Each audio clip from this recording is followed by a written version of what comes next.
ब्रह्मांड नायक महाराजाधिराज योगीराज परब्रह्म सच्चिदानंद भक्त प्रतिपालक शेगाव निवासी समर्थ सद्गुरु श्री गजानन महाराज की जय।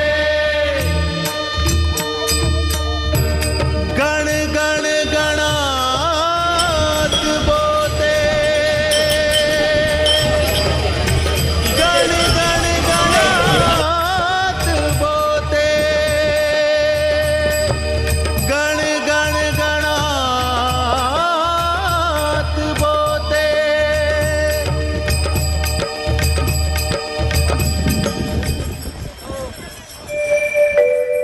भगवद्गीतेत सांगितल्याप्रमाणे धर्माच्या रक्षणासाठी परमेश्वर वेळोवेळी अवतार घेतो, परंतु त्याचबरोबर भोळ्या भक्तांच्या मनात परमेश्वराबद्दल श्रद्धा विश्वास वाढावा, भक्तांचं रक्षण करावं आणि दुःखानं भरलेला भवसागर पार करून त्याला आनंदाचं ज्ञान